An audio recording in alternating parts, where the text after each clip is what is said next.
Hi అండి. Welcome back to SS Telugu audio నవలలు. ఈరోజు మీరు వినబోయే నవల 'సౌందర్య దీపం' నెంబర్ 2. ఆల్రెడీ మన ఛానల్‌లో 'సౌందర్య దీపం' పార్ట్ 1 ఉందండి. ఫుల్ నవల మొదటి పార్ట్‌ని లింక్ పిన్ చేస్తానండి. ఎవరికైనా ఇంట్రెస్ట్ ఉంటే ముందు ఫస్ట్ పార్ట్ విని ఆ తర్వాత సెకండ్ పార్ట్‌కి రావచ్చు. మొదటి పార్ట్‌లో జరిగిన కథ ముందుగా కొద్దిగా చెప్పిన తర్వాత నెక్స్ట్ కంటిన్యూ అవుదాము. Main character Krishnamouli. అతను అంబిక అనే ఆమెను చదివిస్తాడు. అంబిక కృష్ణమౌళి తనను పెళ్లి చేసుకుంటాడు అనుకుని ఆశలు పెంచుకుంటుంది. కానీ అతను తన మరదల్ని ఇష్టపడడం, అంబికని జయరాంని పెళ్లి చేసుకోమని కోరడం జరుగుతుంది. తప్పనిసరి పరిస్థితుల్లో అంబిక అందుకు అంగీకరిస్తుంది. కృష్ణమౌళి తనను అవమానించిన మేనమామ మీద పగ తీర్చుకోవాలి అనుకుంటాడు. తన మరదలు ఇంద్రసేన అంటే చిన్నప్పటి నుంచి చాలా ప్రేమ. కానీ తన మేనమామలాగే ఇంద్రసేన అన్న జయరాంకి కూడా బాగా పొగరెక్కువ. తనంటే చిన్న చూపు అని బాధపడుతుంటాడు కృష్ణమౌళి. ఈ నవలను చదవమని మన శ్రోతలు చాలామంది నన్ను కామెంట్స్ రూపంలో కోరడం జరిగింది. వారందరి కోరిక మేరకు ఈ నవలను చదువుతున్నాను. ఇక జరగబోయే కథ వినండి. జయరాం ఆ రోజు ఉదయమే కంపెనీకి బయలుదేరి వెళ్ళిపోయాడు. అతని ఫ్రెండ్ ఒకతనొచ్చి ఆఫీసు రూంలో మాట్లాడసాగాడు జయరాంతో. జగన్నాథరావు చెప్పిన మాటలు వింటూనే జయరాం అలా ఉండిపోయాడు. జగన్నాథరావు భార్య సుశీలకి, అంబికకు బాగా స్నేహం ఉందని చెప్పాడు. అతను మొదట మామూలుగా ఊకొట్టాడు. నా భార్య ప్రెగ్నెంట్. డెలివరీకి ఆవిడ తన హాస్పిటల్లో చేర్పించమంటే చేర్పించాను. డెలివరీకి 2 రోజుల టైం ఉందని హాస్పిటల్లోనే ఉంచమని చెప్పింది. అయితే నిన్న అంబిక హాస్పిటల్కి రాలేదు. మావిడకు డెలివరీ టైం దగ్గరయింది. నేను వెళ్ళి తీసుకొద్దామని ఆవిడింటికి వెళ్ళాను. కృష్ణమౌళి గారు నన్ను లోపలికి వెళ్ళనివ్వలేదు. అంతే. ఆ మాట వినడంతో కుతూహలంగా కనుబొమ్మలు పైకెత్తి ఆ మాటలు శ్రద్ధగా వినసాగాడు. ఎందుకు అతను నిన్ను ఇంట్లోకి రానివ్వలేదు అన్నట్టు చూశాడు జగన్నాథరావు వైపు. అతను అదోలా నవ్వి చెప్పాడు. అంబిక చాలాసార్లు మావిడితో అతని విషయం చెప్పేది. తను మంచివాడు కాదని, ఆమెను చదివించిన కారణంగా అతనితో ఉండిపోమని, పైకి చెప్పుకోలేని విధంగా ఆ ఇంట్లో ఖైదీగా ఉంచాడని, చాలా బాధలు పడుతూ ఆ ఇంట్లో ఉంటున్నానని చెప్పింది. కృష్ణమౌళి పైకి చాలా శాంతంగా కనిపించినా అతను మంచివాడు కాదు. నేను ఇంటికి వెళ్ళానా, గుమ్మంలో ఎదురయ్యి ఎందుకు అని చాలా కోపంగా అడిగాడు. నేను చెప్పాను, మావిడిని హాస్పిటల్లో జాయిన్ చేశామని. ఈ ఊళ్ళోకి డాక్టర్లే లేరా? ఆవిడొక్కరితేనా? ఇక నుండి అంబిక బయటకు అడుగు పెట్టడానికి వీల్లేదు. బయటకు అడుగు పెట్టిందో ఆమె ప్రాణాలతో ఉండదు అని ఖచ్చితంగా చెప్పేసి మావిడిని మరో హాస్పిటల్లో జాయిన్ చేయమని చెప్పాడు అంటూ చెప్పి అతని ముఖంలోకి చూశాడు జగన్నాథరావు. జయరాం ముఖంలో గబగబా రంగులు మారాయి. మొదట అతని ముఖం ఆపుకోలేని కోపంతో ఎర్రబడిపోయింది. ఆ తర్వాత తను ఊహించిన దానికి వ్యతిరేకంగా జరిగింది. కృష్ణమౌళి ఆమెను నిజంగానే బాధలు పెడుతున్నాడు అనుకుంటుంటే అతని ముఖం తెల్లగా పాలిపోయింది. అతను పెట్టే బాధలు సహించలేక ఎవరూ సహాయం చేసేవాళ్ళు లేరని చివరకు ఆమె ఆత్మహత్య చేసుకుంటే ఆ ఊహ రాగానే అతని ముఖం నల్లబడిపోయింది. ఆమె చెప్పిందంతా నిజమా? ఒట్టిదే అని కొట్టి పారేశాడు. తన మీద దెబ్బతీయడానికే కుట్ర పన్నుతుంది అనుకున్నాడు. తనని ఏదో మోసంతో ఇరికిస్తుంది అని తలచి ఆమె మాటలు నమ్మకుండా ఇంటికొచ్చేసి ఆ విషయం పూర్తిగా మరిచిపోయాడు. జగన్నాథరావు చెప్పే వరకు నిజమని నమ్మలేకపోయాడు. ఇప్పుడు ఏం చెయ్యాలి? ఆ అమ్మాయికి తను ఎలా సాయం చెయ్యాలి? అతని బుర్రంతా ముద్దుబారిపోయినట్లయింది. ఎప్పుడూ ఏ విషయం గురించి పెద్దగా ఆలోచించని జయరాం అంబిక విషయంలో మాత్రం ఎక్కువగా ఆలోచిస్తున్నాడు. జగన్నాథరావు కాసేపు అలా అంబిక విషయాలు చెప్పి ఆ తర్వాత తన ఆఫీసు విషయాలు మాట్లాడసాగాడు. జగన్నాథరావు మాటలు ఒక్కటి కూడా బుర్రకి ఎక్కడం లేదు. అతని అంత త్వరగా అక్కడి నుంచి వెళ్ళిపోతాడా అని చూడసాగాడు.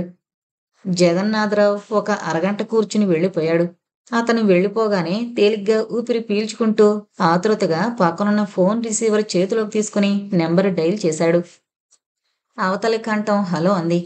అది అంబిక కంఠస్వరం కాదు. డాక్టర్ గారున్నారా? అడిగాడు. లేరు అంది అవతల కంఠం ముక్తసరిగా. ఎన్ని గంటలకు హాస్పిటల్లో ఉంటారు? హాస్పిటల్కి ఆవిడ రావడం లేదు. ఎందుకు రావడం లేదు? ఆతృతగా ప్రశ్నించాడు. ఏమో మాకు తెలీదు అంటూ రిసీవర్ టపీమని పెట్టేసిన శబ్దం అయింది. జయరాంకి కోపం ముంచుకొచ్చింది. ఎవరా ఫోన్ పెట్టేసింది? అంత పొగరా? తను మాట్లాడుతుంటే సరిగ్గా సమాధానం ఇవ్వకుండా అనుకుంటూ కృష్ణమౌళి ఇంటికి చేశాడు. నౌకరు ఎవరో ఫోన్లో ఎవరు కావాలి అని అడిగాడు. డాక్టర్ అంబిక గారితో మాట్లాడాలి, పిలవమని చెప్పాడు. ఆ అమ్మగారు ఇప్పుడు ఎవరితో మాట్లాడరు అని చెప్పాడు. ఏం? ఒంట్లో బాగాలేదు, మేడ మీద పడుకున్నారు. జయరాం గారు ఫోన్ చేశారని చెప్పు, వస్తారు అన్నాడు. సరే ఉండండి, పిలుచుకొస్తాను అంటూ వెళ్ళాడు. తిరిగి 10 నిమిషాల తర్వాత అంబిక ఫోన్ దగ్గరకొచ్చి హలో అంది. ఆ అండం ఎంతో నీరసంగా, శక్తి లేనట్లుగా ఉంది ఆ కంఠస్వరం. ఎవరు? అంబిక, నేను జయరాంని అన్నాడు ఆతృతగా. మీరా? అంది. ఆ కంఠస్వరంలో భయం కదిలినట్లయింది. నేనే. మీ హాస్పిటల్కి ఫోన్ చేస్తే మీరు హాస్పిటల్కు రావడం లేదని చెప్పారు. అవును, హాస్పిటల్కి వెళ్ళడం మానేశాను అంది నీరసంగా. ఆ మాటలు ఎక్కడో నూతిలో నుండి వెలువడినట్లుగా ఉన్నాయి. ఎందుకని? ఆతృతగా అడిగాడు. అతని ప్రశ్నకు ఆమె నవ్వింది. చెప్తాను, కానీ మీరు నమ్ముతారనే నమ్మకం లేదు. అందుకే నేను చెప్పదలుచుకోలేదు అంది చాలా నెమ్మదిగా, తాపీగా. లేదు లేదు, నేను నమ్ముతాను. నువ్వేం చెప్పినా, అదే మీరేం చెప్పినా నమ్ముతాను అంటూ మాటలు తడబడ్డాయి. ఆమెను ఏకవచనంతో సంబోధించి పొరపాటు దిద్దుకున్నాడు. అంబిక అదోలా నవ్వి, మరి ఆ రోజు నమ్మలేదు? నమ్మని వాళ్ళని నమ్మించాలని చూడడం నాకిష్టం లేదు. నేను ఏమనుకున్నానంటే మీరు నన్ను అంటూ మాట మధ్యలో ఆపేశాడు. ఆ తర్వాత ఏం చెప్పాలో అతనికి అర్థం కాలేదు. మిమ్మల్ని ఏదో మోసంలో ఇరికించడానికి అలా అంటున్నాను అనుకున్నారు, అంతేనా? అంతే అంతే అన్నాడు ఏమనాలో తోచక. అయితే మీరింటికి రండి. ఫోన్లో కాదు, ఇంటి దగ్గరైతే మీకు వివరంగా చెప్పడం వీలవుతుంది.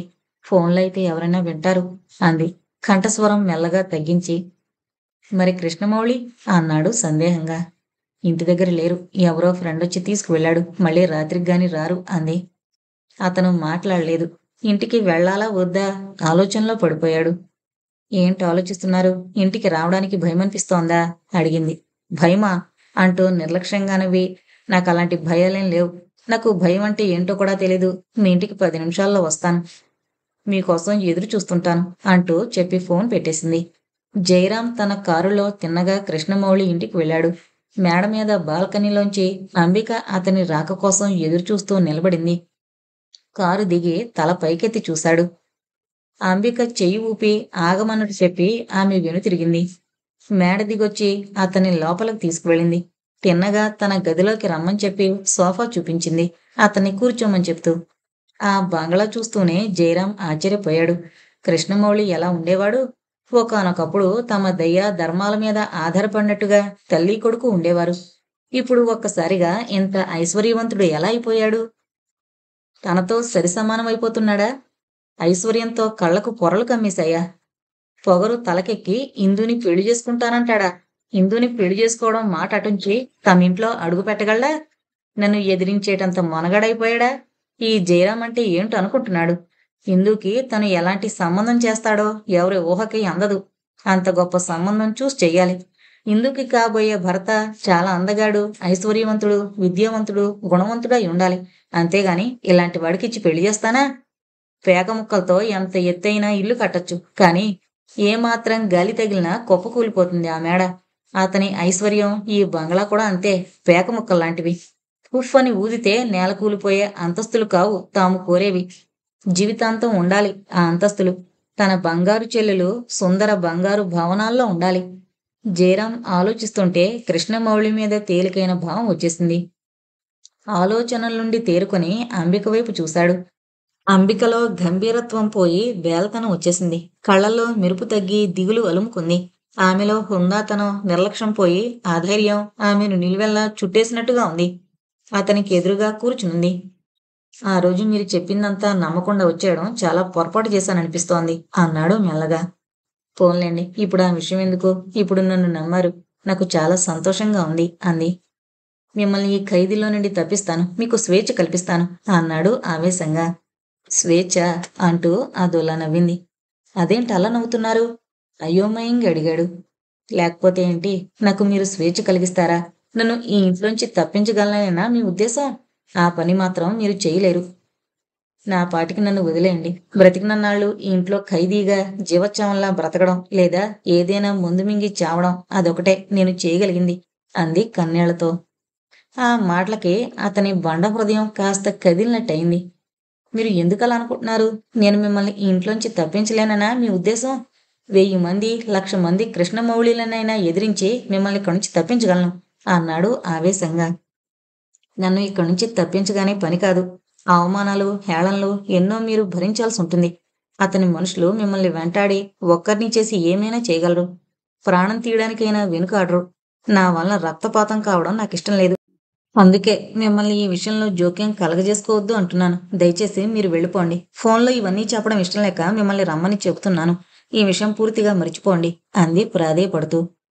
అడుగు ముందుకు వేసిన తర్వాత వెనక్కి అడుగు వేయడం నా పద్ధతి కాదు. చెప్పండి, అసలు జరిగిందేమిటి? మీరు హాస్పిటల్కి ఎందుకు వెళ్ళడం లేదు అడిగాడు. ఆమె త్వరగా సమాధానం ఇవ్వలేదు. జయరాం ఆ విషయంలో ఆమెకు ధైర్యం చెప్పి పర్వాలేదు చెప్పమంటే చెప్పింది. అంతా విని అతను టక్కున లేచి నిలబడ్డాడు. అతని ముఖం కోపంతో ఎర్రబడిపోయింది. కృష్ణమౌళి అంత దుర్మార్గుడా? అతని మాట వినకపోతే హాస్పిటల్కి వెళ్లకుండా ఇంట్లో పడేసుంచుతాడా? పారిపోవడానికి చూస్తే బెదిరించి భయపెడతాడా? ఆమెను లొంగదీసుకోవాలని చూస్తాడా? చెప్తా. ఈ జయరాం అంటే ఏంటో తెలిసొచ్చేలా చేస్తాను. ఇందుని పెళ్లి చేసుకుంటానని శపథం చేశాడుగా. అతని ఇంట్లో ఉన్న అంబికను తనతో తీసుకెళ్లిపోతే తనంటే ఏంటో తెలుస్తుంది. తెలిసాక ఏం చేస్తాడు? తను తలచుకుంటే అతని కాలుకి కాలు, చెయ్యికి చెయ్యి విరిచేయగలడు.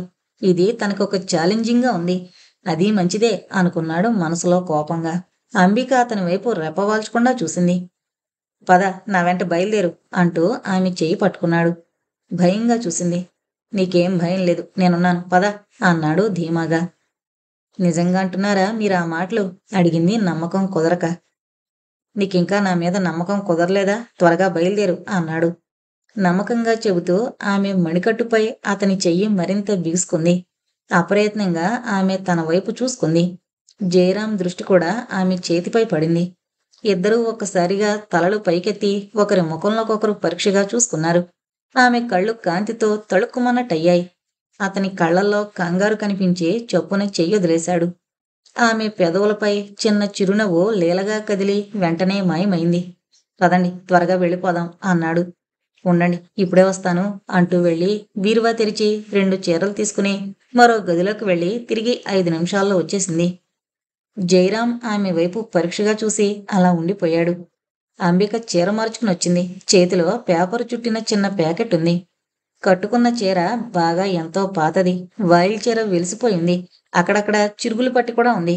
ఆ చీరలో ఆమె ఇంకా పేద పిల్లల అదోలా ఉంది. ఏం టీచర్ కట్టుకున్నారు అడిగాడు ఆశ్చర్యంగా. ఆమె అదోలా నవ్వి, ఈ ఇంట్లో నుండి అతని సొమ్ము ఏం పట్టుకెళ్ళకూడదని నా ఉద్దేశం. అందుకే నేను ఈ ఇంటికి ఏ చీరలతో అయితే వచ్చానో వెళ్ళేటప్పుడు కూడా ఆ చీరలతోనే వెళ్ళిపోవాలని. నేను కట్టుకున్న చీర, ఈ చేతిలో ప్యాకెట్లో ఉన్న చీరతో వచ్చాను. అలాగే వెళ్ళిపోతున్నాను అంది. అలాగే అంటూ నవ్వి పదండి అంటూ ముందుకి దారి తీశాడు. నౌకర్లు ఎవరూ చూడకుండానే వెళ్ళి కూర్చుంది. గేట్ మ్యాన్ చూసి దగ్గరకొస్తుంటే కారులో నుండి అంబిక చెప్పింది, కృష్ణమౌళి గారు రమ్మని ఫోన్ చేస్తే వెళుతున్నాను అని. అతడు ఏమీ అనలేదు. కారు స్టార్ట్ అయింది. అతను డ్రైవ్ చేస్తుంటే పక్కనే కూర్చుంది. మనం ఇప్పుడు ఎక్కడికి వెళుతున్నాం? మీ ఇంటికా? మనసులో ఉత్సాహాన్ని పైకి కనబరచకుండా మెల్లగా అడిగింది. కాదు, ముక్తసరిగా సమాధానం ఇచ్చాడు. మరి ఎక్కడికి వెళుతున్నాం? భయంగా అడిగింది. మీరు భయపడనవసరం లేదు. మిమ్మల్ని నా ఫ్రెండ్ ఇంట్లో అట్టే పెడతాను. మీకేం భయం లేదు. ఆ భార్యాభర్తలిద్దరూ చాలా మంచివాళ్ళు. పరిస్థితి అర్థం చేసుకుంటారు అన్నాడు ఆమెకు ధైర్యం చెబుతూ. ఏంటో నాకు చాలా భయంగా ఉంది. కొత్త వాళ్ళ మధ్య నేను అంది. ఆ పైన ఏం మాట్లాడాలో తోచనట్టు అలా ఉండిపోయింది. ఏం పర్వాలేదు, నేను రోజూ వచ్చి చూసి వెళుతుంటాను అన్నాడు. మీరొచ్చి చూసి వెళతారు నిజమే, కానీ కృష్ణమౌళికి తెలిస్తే అంటూ ఆగిపోయింది. తెలిస్తే అంటూ రెట్టించి అడిగాడు. ఆ అడగడంలో వాడికి నేను జడుస్తానా అన్నట్టుంది. మీకు అతని సంగతి పూర్తిగా తెలీదు. మీరు లేని సమయంలో వచ్చి నన్ను వాళ్ళింటికి తీసుకెళ్ళిపోవచ్చు. నాకు భయంగా ఉంది అంది. అతను నవ్వన్నాడు. మీరింకా ఎంతో ధైర్యవంతులు అనుకున్నాను. ఇంత పిరికివారు అనుకోలేదు. మీకు అలాంటి భయాలేమీ వద్దు. నేను లేని టైంలో నా ఫ్రెండ్ ఉంటాడు. మీరు ఎక్కడికి వెళ్ళాలనుకున్నా నేను మీతో వస్తాను, సరే అంటూ ఆమెకు ధైర్యం చెప్పి ఒప్పించాడు. అంబికను స్నేహితుడు సురేష్ ఇంటికి తీసుకెళ్లి సురేష్కి అతని భార్య నీలకు పరిచయం చేశాడు. అంతకుముందే చెప్పుంచడం వలన వాళ్ళన్నారు, మీకేం భయం లేదు, మేమున్నాం, ఈ ఇల్లు మీ ఇల్లు అనుకోండి అని. అంబిక జయరాం వైపు చూసింది. అతను నవ్వి రేపొస్తానని చెప్పి వెళ్ళిపోయాడు. అంబిక తనకిచ్చిన గదిలో ఒంటరిగా కూర్చుని ఆలోచనల్లో పడిపోయింది. జయరాం తనని ఇంటికి తీసుకువెళతాడని ఆశించింది. అతను వాళ్ళింటికి తీసుకెళ్లకుండా ఇక్కడ వీళ్ళింట్లో ఉంచాడు. ఇప్పుడెలా? ఏం చేయడం? ఆలోచించసాగింది. సరే, ఇంతవరకు ఎలాగూ దారికొచ్చాడు. వాళ్ళింటికి తీసుకువెళ్ళడానికి తనే ఏదో ప్లాన్ ఆలోచించాలి అనుకుంది. కృష్ణమౌళికి ఈ విషయం ఎలా తెలుస్తుందో అనుకుంది. మర్నాడు అంబిక స్నానం చేసి తనతో తెచ్చుకున్న పాత చీర కట్టుకుంది. సురేష్ భార్య నీల కొత్త బట్టలు తీసుకొచ్చిచ్చింది.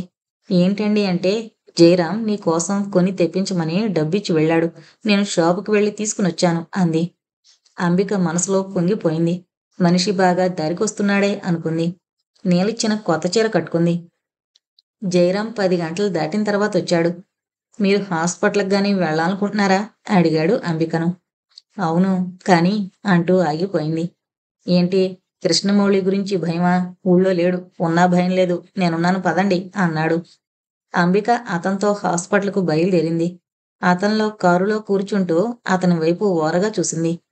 కొత్త చీర కట్టుకున్న తనని పరీక్షగా చూస్తాడేమో అనుకుంది. అతను అలా ఏం చూడలేదు, మామూలుగా ఉన్నాడు. మనిషిలో ఇంకా బాగా మార్పు రావాలి. ఎలా? ఎలా అయితే మనిషిలో మార్పు వస్తుంది అని ఆలోచించసాగింది. కారు హాస్పిటల్ వైపు వెళ్ళసాగింది. ఇంద్రసేన స్నేహితురాలు కావేరొచ్చింది.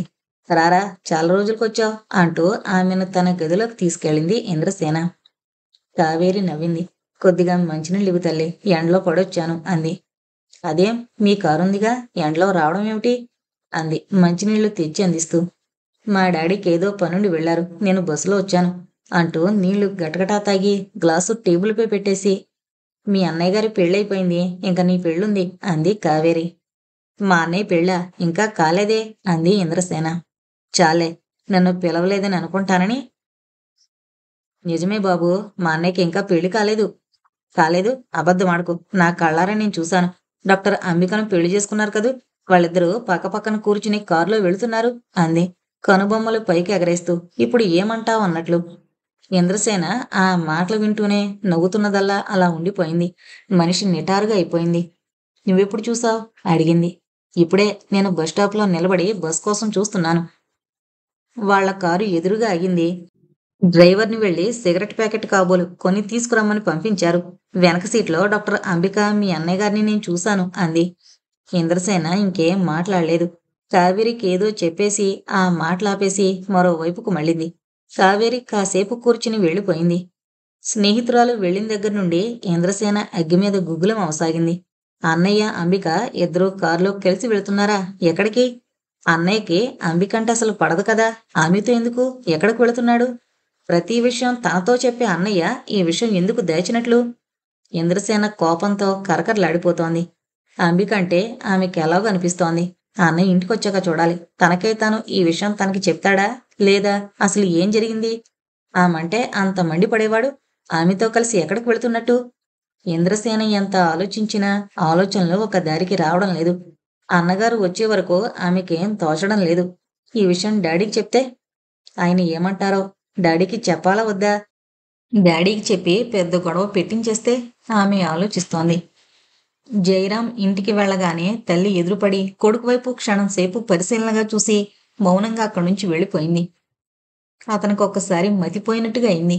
తన విషయం ఏదో తల్లి పసిగట్టేసినట్లే భావించి ఆవిడ ఎదుట పడ్డానికి ముఖం చల్లనట్టుగా అనిపించసాగింది. ఇంద్రసేన తండ్రికి తల్లికి తన ఫ్రెండ్ కావేరి చెప్పిన విషయం వాళ్ళకి చెప్పి ఆ అన్నగారి విషయం ఏంటో తేల్చేయాలి అనుకుంది.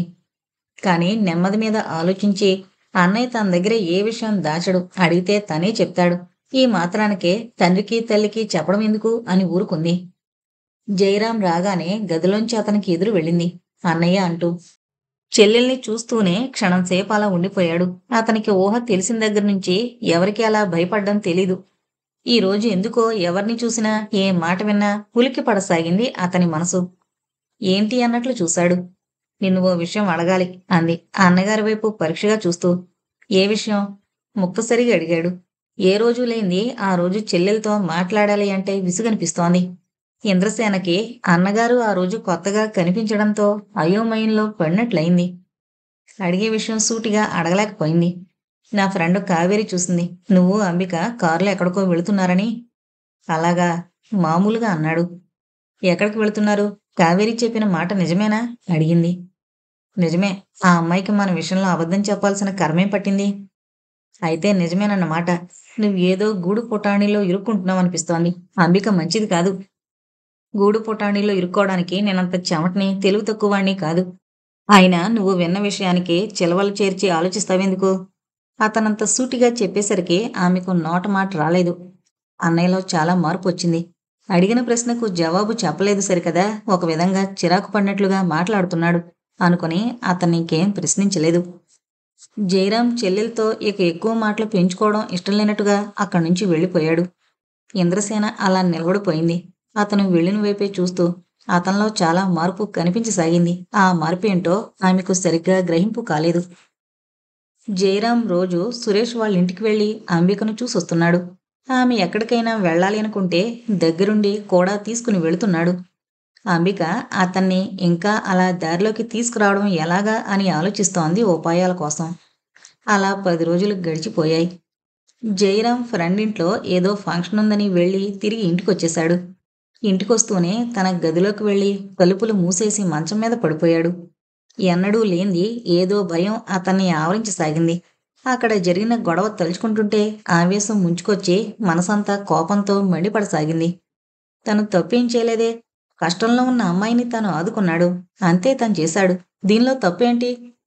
అంబిక తనని కాక ఇంకెవర్ని ఈ సాయం కోరినా తప్పకుండా చేస్తారు. తనని ఈ సాయం కోరింది, తను చేశాడు. దీనిలో తప్పేంటి? అందరూ ఎందుకలా అనుకుంటున్నారు? తన గురించి ఎందుకలా హేళనగా మాట్లాడుతున్నారు?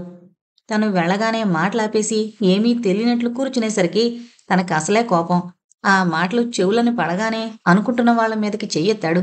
వాళ్ళని చంపి రక్తం కళ్ళజూడ్డానికి. మా ఇంట్లో ఈ ఫంక్షన్ అవుతుంటే ఇలా గొడవ పడ్డం బాగోదు అని ప్రాధేయపడుతూ ఫ్రెండ్ తనని వెనక్కి లాగేసి ఆపేశాడు. అంత పౌరుషం ఉంటే డాక్టర్ అంబికను పెళ్లి చేసుకుని ఇంటికి తీసుకువెళ్ళమనండి చూద్దాం. పెళ్ళంటే ఏం మాట్లాడ్డు. లేవ తీసుకొచ్చింది వేరు, పెళ్లి చేసుకోవడం వేరు. అందరూ తలా ముఖాన్ని అనసాగారు. మళ్ళీ వాళ్ళతో కలబడబోతుంటే మిగతా ఫ్రెండ్స్ అందరూ ఆపేసి వెనక్కి లాగేశారు. బాధపడ్డం తెలియని అతని మనసంతా బాధతో నిండిపోయింది. ఎన్నడూ లేనిది భయం అతన్ని చుట్టేసింది. ఈ విషయం ఎంతవరకు వెళుతుంది? దీని పర్యవసానమేమిటి? ఎన్ని మాటలంటున్నారు? కావాలని అంటున్నారు. కృష్ణమౌళి లేని సమయం చూసి అతను పెళ్లి చేసుకోబోయే అమ్మాయిని ఇతను లేవదీసుకొచ్చి వేరే ఇల్లు చూసి పెట్టాడని. బాగా రెండు చేతులా సంపాదిస్తున్న పిల్లాని వలవేసి పట్టి తన వైపుకి తిప్పుకున్నాడని. ఇంకా రకరకాలుగా అనసాగారు. ఆలోచిస్తుంటే కావాలని తను రావడం చూసి అలా అంటున్నారని, తను రాగానే ఏమీ తెలియనట్లు ఉండిపోయారని తెలుస్తోంది. అంటున్న వాళ్ళెవరో తనకసలు పరిచయం లేదు. 10 మంది వరకు ఉంటారు వాళ్ళు. ఇంతవరకు తనని ఎదిరించి మాట్లాడిన వాళ్ళు లేరు. ఎంత ధైర్యంగా అన్నారు? కావాలని వైరం తీసుకురావడానికే వాళ్ళలా అన్నారు అనిపిస్తోంది. వాళ్లే కనుక అడ్డు తగలకపోతే వాళ్ళందర్నీ చిత్తుగా తన్ని ఉండేవాడు. అతని మనసు అవమానంతో, ఆవేశంతో కొతకొతలాడిపోతుంది. రాత్రి 9 గంటలవుతుండగా అతని ఫ్రెండ్స్ ఇద్దరు ఫంక్షన్‌కొచ్చిన వాళ్ళు జయరాం ఇంటికొచ్చారు. అతని గదిలోకి తీసుకెళ్ళాడు వాళ్ళిద్దరినీ. ఆ ఫ్రెండ్స్ ఇద్దరు మొదట కాసేపు ఏదో విషయం మాట్లాడి అసలు విషయానికొచ్చారు. వాళ్ళింట్లో జరిగిన విషయం తలుచుకుంటుంటే మాకు చాలా బాధగా ఉంది. నువ్వు మంచి పని చేసినా వాళ్ళు అర్థం చేసుకోకుండా అలా అంటుంటే అంటూ మాటలాపేశారు. జయరాం ముఖం కందగడ్డలా అయింది. పళ్ళు బిగించి మనసులో కోపం బలవంతంగా ఆపు చేసుకోసాగాడు. తలుచుకుంటుంటే కోపం ఆగడం లేదతనికి. వాళ్ళు మెల్లగా చెప్పారు. నీ ఉద్దేశం మంచిదే కావచ్చు. కానీ లోకులు కాకులు అన్న సంగతి నువ్వు మర్చిపోకూడదు. నువ్వు ఎంత మంచి పని చేసినా ఏదో వంకలు పెడుతూనే ఉంటారు. వయసులో ఉన్నావుగా. వయసులో ఉన్న ఆడపిల్లని ఎవరికీ తెలియకుండా తీసుకెళ్ళి వేరే ఇంట్లో ఉంచితే అలాగే అంటారు. దీనిలో తప్పేంటి? నేను కావాలని చేయలేదే. ఆమె నా సహాయం కోరింది అన్నాడు జయరాం. ఆ విషయం మేం నమ్ముతాం. కానీ వాళ్ళు నమ్ముతారా? దెబ్బతిన్నట్టు చూశాడు. మా మాట విని ఆ అమ్మాయిని ఎక్కడికైనా పంపించేయ్ అన్నారు వాళ్ళు. అతను తల అడ్డంగా తిప్పాడు. ఆ పని మాత్రం నేను చేయలేను అన్నట్టు. ఎందుకని? కృష్ణమౌళి అందరూ అనుకున్నంత మంచివాడు కాదు. అతన్ని పెళ్లి చేసుకోవడం ఆమెకిష్టం లేదు. అందుకే నా సాయం కోరింది. నేనామెకు సాయం చేశాను. ఎవరో ఏదో అన్నారని ఆమెనక్కడికి పంపించలేను అన్నాడు ఖచ్చితంగా చెప్పేస్తూ. అయితే ఏం చేద్దామని నీ ఉద్దేశం? ఏమీ అనుకోలేదు. ముక్తసరిగా చెప్పేశాడు. అలా అయితే ఎలా? ఆమె అక్కడ ఎన్నాళ్ళు ఉండగలదు? అతను మాట్లాడలేదు. ఈ విషయం ఇంకా అందరి నోటా పాకితే ఆమె జీవితం నాశనమవుతుంది. ఆమెను పెళ్లి చేసుకోవడానికి ఎవరూ ముందుకు రారు. జయరాం ఆలోచనలో పడిపోయాడు. అతని వైపు పరీక్షగా చూస్తూ అనసాగారు. నీ చేతులారా ఆమె జీవితాన్ని పాడు చేస్తున్నావనిపిస్తోంది. నేనా? ఆశ్చర్యంగా చూశాడు. నువ్వే అన్నారు ఖచ్చితంగా చెప్పేస్తూ. అయితే నన్ను ఏం చేయమంటారు? అదోలా అడిగాడు. దానికి రెండే రెండు మార్గాలు. బాగా ఆలోచించుకో. ఒకటి, ఆ అమ్మాయిని ఎక్కడికైనా పంపించేయడం. రెండవది అంటూ క్షణం ఆగి చెప్పారు వాళ్ళు. ఆతృతగా చూశాడు వాళ్ళ వైపు. డాక్టర్ అంబికను నువ్వు పెళ్లి చేసుకోవడం అన్నారు. అంతే. అతని ముఖం ఒక్కసారిగా ఎర్రబారిపోయింది. కొద్దిసేపు అతనేం మాట్లాడలేకపోయాడు. ఈ రెండింటిలో ఏదో ఒకటి చెయ్యక తప్పదు అంటూ వాళ్ళు వెళ్ళడానికి లేచి నిలబడ్డారు. ఆమెను పెళ్లి చేసుకోవడం కుదరదు అన్నాడు. అయితే ఆమెనెక్కడికైనా పంపించేయి తేలిగ్గా చెప్పారు. "హుహు, అలా నేను పంపించలేను" అన్నాడు. వచ్చిన వాళ్ళిద్దరూ ముఖాముఖాలు చూసుకుని అదోలా నవ్వుకున్నారు. సరే, నీ ఇష్టం, నువ్వేం చేస్తావో చెయ్యి అంటూ చెప్పి వాళ్ళు వెళ్ళిపోయారు. అంబికను తను పెళ్లి చేసుకోవడం ఏమిటి? ఆమె వింటే ఏమనుకుంటుంది? ఇదంతా తన కుట్ర అనుకోదు? ఆ రాత్రంతా అతనికి నిద్రపట్టలేదు. ఆ ఫంక్షన్‌లో జరిగిన అవమానం ఒకవైపు దహిస్తుంటే, ఫ్రెండ్స్ ఇద్దరి మాటలు గుండెల్లో తొలిచేస్తుంటే మనసంతా ఏంటోగా అయిపోసాగింది.